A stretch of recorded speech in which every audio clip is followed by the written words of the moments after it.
मेरे प्यारे साथियों, नमस्कार। आज के इस AFEIAS.com के लाइफ मैनेजमेंट में मैं डॉक्टर विजय अग्रवाल आप सभी का हार्दिक रूप से स्वागत करता हूं। मित्रों, मैंने आज के लाइफ मैनेजमेंट के लिए जो विषय चुना है वो है तो बड़ा सिंपल सा विषय है, बहुत ही व्यावहारिक विषय है, लेकिन है बहुत मजेदार। और सच पूछिए तो मजेदार ही नहीं बल्कि बहुत आवश्यक भी। एक स्टूडेंट ने पूछा था झूठ बोलने की आदत के ऊपर कि लोग सर झूठ क्यों बोलते हैं। अब जैसा कि मैंने कहा कि ये बड़ा इंटरेस्टिंग टॉपिक है और सबसे जुड़ा हुआ इस रूप में ही नहीं है कि हम दूसरों के झूठ बोलने से परेशान हैं, बल्कि जुड़ा हुआ इसलिए भी है कि हम खुद भी झूठ बोलते हैं। जहां तक बन पड़ता है हम झूठ ही बोलते हैं, सच तो बहुत कम लोग बोलते हैं। तो एक तरीके से आप कह लीजिए कि झूठ बोलना हमारी आदत हो गई है। तो मित्रों, आइए इसके ऊपर हम आज थोड़ी सी बातें करते हैं कि ऐसा क्यों होता है। मित्रों, जो सच की ताकत है, सच की ताकत तो बहुत ज्यादा होती है, लेकिन उसका एक खतरनाक बिंदु जो होता है वो यह है कि वो बहुत ही कठोर भी होता है। कठोर होने के साथ साथ वो बहुत ही ध्वंसात्मक भी हो सकता है। ये मत समझिए कि सत्य हमेशा रचनात्मक ही होता है या बनाने वाला ही होता है, ऐसा नहीं है। वो बहुत ध्वंसात्मक भी होता है, मतलब विनाशकारी भी हो सकता है सच। इसीलिए सच से हर कोई डरता है, अनजाने में ही डरता है, बिना मतलब के ही डरता है। और यह डर बचपन से, जब हम अबोध होते हैं, हमें किसी का ज्ञान नहीं होता, तब से हमारे दिमाग में बिठा दिया जाता है। कैसे बिठाया जाता है, एक छोटे से उदाहरण से इसको समझते हैं। दोस्तों, मैं मान लीजिए कि 2 साल का बच्चा हूं। 2 साल का बच्चा ठीक ठाक समझ नहीं लगता है, और 2 साल का बच्चे मुझे भूख लगी, मैं मां से मांगता हूं, मां भूल जाती है, या मैं नहीं ही मांगता हूं। मुझे मिठाई का एक टुकड़ा दिखाई देता है, वहां मिठाई का डब्बा दिखाई देता है, और उस मिठाई के डब्बे में से मैं एक मिठाई लेकर के चुपके से खा लेता हूं, राइट। इसके बाद मां पूछती है, जब देखती है डब्बे में से एक मिठाई गायब है, तो मां पूछती है कि अरे ये मिठाई किसने खाई। तो मैं बता देता हूं कि मैंने खाई, मैं तो अबोध हूं, मुझे क्या मालूम कि ये मिठाई नहीं खानी है। तो मां बिफर जाती है, नाराज हो जाती है। इसलिए नाराज होती है क्योंकि वो मिठाई जो है वो पूजा के लिए लाई गई थी, प्रसाद के लिए मिठाई लाई गई थी कि प्रसाद के बाद सबका वितरण किया जाएगा। तो अब वो प्रसाद झूठा हो गया, जैसे जिसको कहते हैं ना कि अब ये प्रसाद के रूप में इस्तेमाल नहीं हो सकता, क्योंकि इसका प्रसाद तो इस 2 साल के बच्चे ने लगा लिया। भगवान तो झूठा खा नहीं सकते, तो अब फिर से एक मिठाई लानी पड़ रही है, फिर से जाओ और मिठाई लेकर के आओ, और फिर पैसा भी खराब हो रहा है। तो पता लगा कि उस लड़के को डांट पड़ गई, उस बेचारे 2 साल के बच्चे को, या 3 साल मान लीजिए कि अच्छी खासी डांट पड़ गई कि तुम बदतमीज हो गए हो, तुम ये है वो है, जो कुछ भी कहा गया उसे कहा गया। अब ये उसके दिमाग में दर्ज ये हो गया कि इस तरह से मिठाई खाने पर डांट पड़ती है, राइट। 6 महीने के बाद फिर से वो यही हरकत कर बैठा। अब उसको उस दिन मिठाई में बहुत स्वाद आया और देखा कि आज भी वैसे ही डब्बा रखा हुआ है, तो वो हरकत कर बैठा। वो ऐसे अपने आप को नहीं रोक पाया। हमारी इच्छाएं तो प्रबल होती ही हैं, हम इच्छाओं के सामने तो आप देखते हैं कि कितना समर्पण करते हैं। उसने जाकर के मिठाई एक उठाई और खा लिया। मां ने फिर डब्बा देखा, फिर देखा कि वो स्पेस खाली है, तो वहां से मिठाई गायब है। तो अब फिर से वो पूछती है, तो अब वो लड़के से भी पूछती है, क्योंकि उसको मालूम है कि इसने चूंकि पहली बार इस तरह की शरारत की थी, तो अभी भी ये इस तरह की शरारत करेगा। तो लड़का कहता है कि नहीं, मैंने नहीं खाई, क्योंकि उसको मालूम है कि अगर उसने कहा कि मैंने मिठाई खाई तो पिछले बार वाली हालत इस बार भी उसकी होगी, उसको डांट पड़ेगी, उसको मार पड़ेगी। तो वो जानता है कि मना कर दो, मना करने से उस सजा से बच जाओगे। वो मना कर देता है। मां 1-2 बार डांटती है, डांट डपट करती है, जैसे कि पुलिस अपराधियों के साथ करती है, लेकिन वो भी डटा रहता है कि नहीं, मैंने मिठाई नहीं खाई, मम्मी मैंने नहीं खाई है, आपने एक बार मुझे कह दिया था, डांट दिया था, तो अब मैं क्यों खाऊंगा मिठाई। मां मान जाती है। चलिए, अब वो प्रसाद लग जाता है और फिर सभी बच्चों को मिठाई बांट दी जाती है, इसको भी मिठाई मिल जाती है। अब इसके दिमाग में देखिए दो चीजें दर्ज हो गई। पहली बात कि जब मैंने सच कहा तो मुझे डांट पड़ी, और अब जबकि मैंने झूठ कहा तो मैं बच भी गया और मुझे बदले में मिठाई भी मिल गई। इसका मतलब है कि सच कहने पर डांट पड़ती है, वो ध्वंसात्मक है, वो विनाशकारी है, वो कठोर है, और झूठ कहने पर बचाव होता है, झूठ कहने पर मिठाई मिलती है। ये जो मैकेनिज्म या कह लीजिए ये जो यंत्र या ये जो वाक्य शब्द सिद्धांत जो उसके दिमाग में रच बस गया, अब पूरी जिंदगी भर यही सिद्धांत उसको कंडक्ट कर रहा है, यही उसकी चेतना को संचालित कर रहा है, और यही उसकी आदत बन गई है, यही उसकी आदत बन गई है। अब वो क्या करे?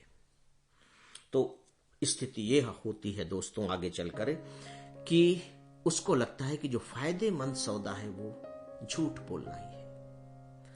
अब झूठ बोलना फायदेमंद सौदा है, देखिए ये एक बात है। जहां आपको इस तरह का डर हो वहां आप झूठ बोल रहे हैं, वो एक बात है।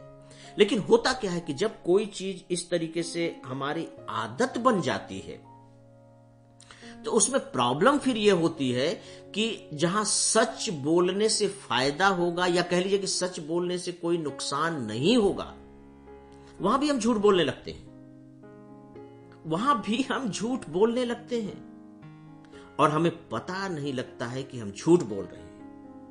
ये सबसे खतरनाक बात है। पहले तो हम सोच समझकर झूठ बोलना शुरू किया हमने कि नहीं, उसके परिणाम हम सोच लेते हैं कि यहां अगर हमने सच बोला तो ये नुकसान हो जाएगा, झूठ बोला तो इस नुकसान से बच जाएंगे, और आगे चल करके होता है कि नहीं, झूठ बोलेंगे तो हमें ये फायदा हो जाएगा।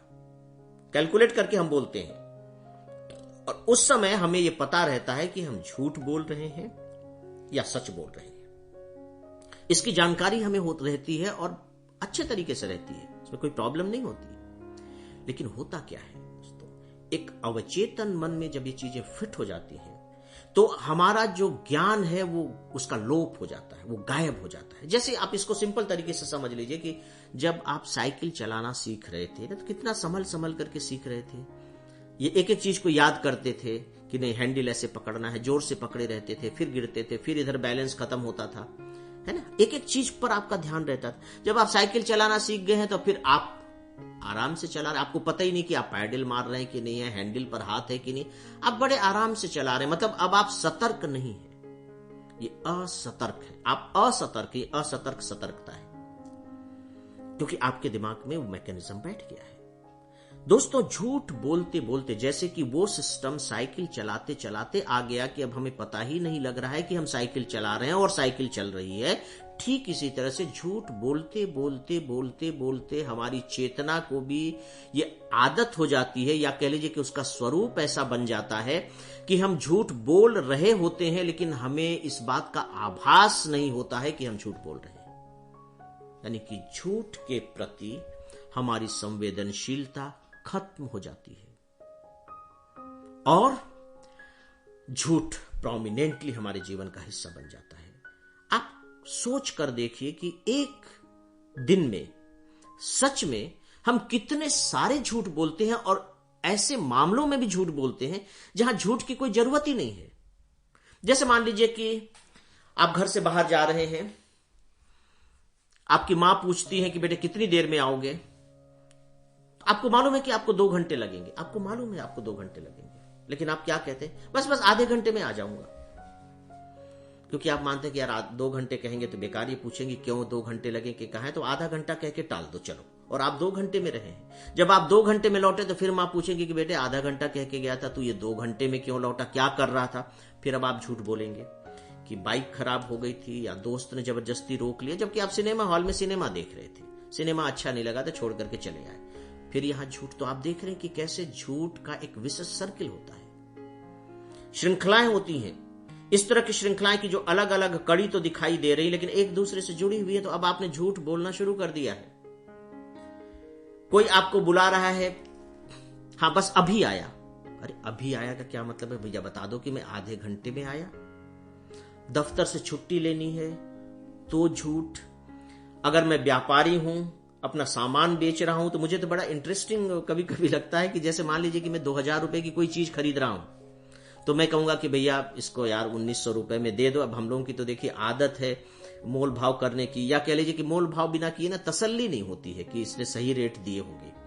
अब ये आदत भी उन्होंने डाल दी है, मोल भाव करने की आदत भी उन्होंने डाल दिया, विश्वास का भाव पैदा कर दिया है। अगर मैं 2000 रुपए की चीज 2000 में एक ही बार में खरीद करके ले जाऊंगा तो बाद में पछताता रहूंगा, यार कुछ तो कम करा लेना था, कम कर देता वो, तो मैं कहूंगा कि भैया 1900 में दे दे।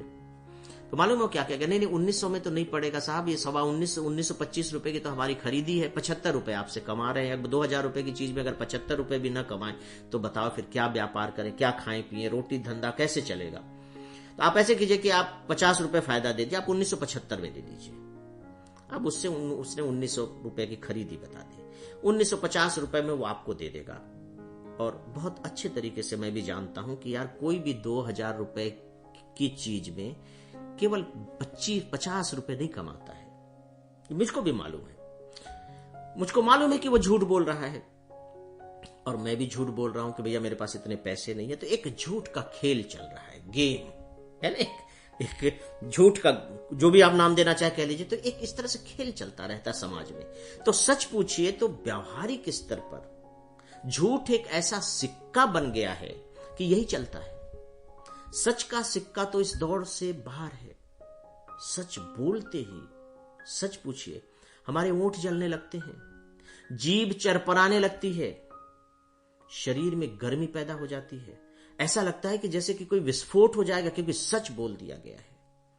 जबकि उसकी जो शक्ति होती है, उसकी जो ताकत होती है, उसका जो आनंद होता है, उसकी जो कोमलता होती है, वो अद्भुत होती है।